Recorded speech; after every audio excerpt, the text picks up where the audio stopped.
Hello.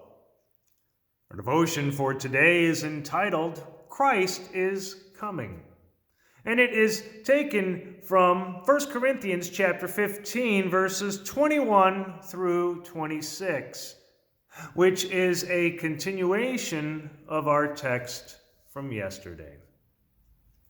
The Apostle Paul writes, "For as by a man came death, by a man has come also the resurrection of the dead. For as in Adam all die, so also in Christ shall all be made alive. But each in his own order. Christ the firstfruits, then at his coming those who belong to Christ. Then comes the end, when he delivers the kingdom to God the Father, after destroying every rule and every authority and power. For he must reign until he has put all his enemies under his feet. The last enemy to be destroyed is death. For as in Adam all die, so also in Christ shall all be made alive." Paul says this in verse 22 of our text.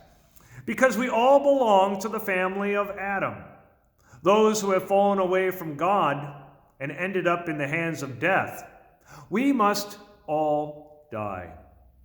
But now Christ has come as a new Adam, an Adam who didn't fall into sin, but redeemed all the trespasses of Adam's family. He's the beginning of something new. He possesses a new life, a life we can all have.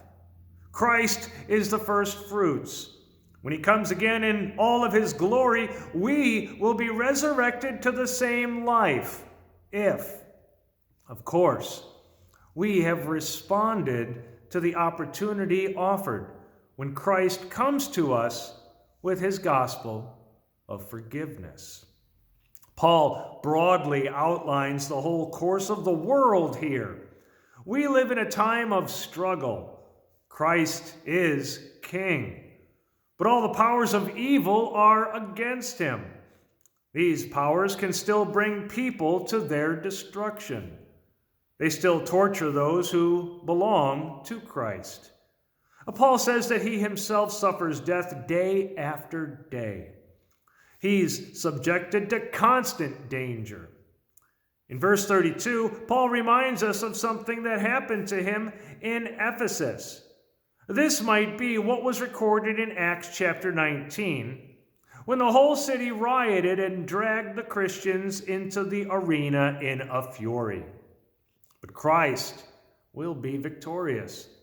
He will deliver his kingdom back into God's hands.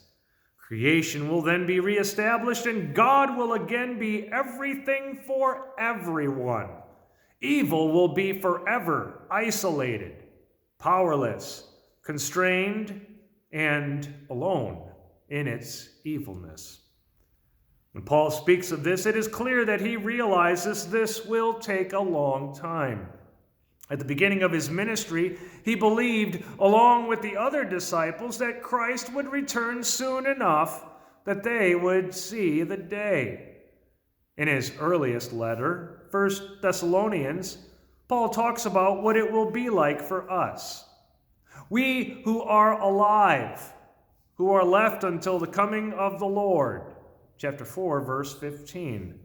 But in his later letters, he writes about being able to depart and be with Christ before the Savior returns. Philippians chapter 1, verse 23. The fact that Christ waited to return did not create a crisis for our faith. Everyone knew that the Master said, "Concerning that day and hour, no one knows." Matthew chapter 24, verse 36. Paul has formulated the essence of our future hope in Christ in this way. Whether we live or whether we die, we are the Lord's. Romans chapter 14, verse 8. Let us pray. Lord Jesus Christ, you live and reign in your kingdom. You have all the power in heaven and on earth. You are the King of kings and Lord of lords. You reign so everything can be laid at your Father's feet. You use your power to help us and lead us back to him, so everything will be one in him. Lord, allow us to have this frame of mind, so we may have a longing to return to God, who is our origin and our Father, the source of all goodness, merciful Father, and all-comforting God. In your holy name, Jesus, we pray. Amen. God's blessings. I'll see you next time.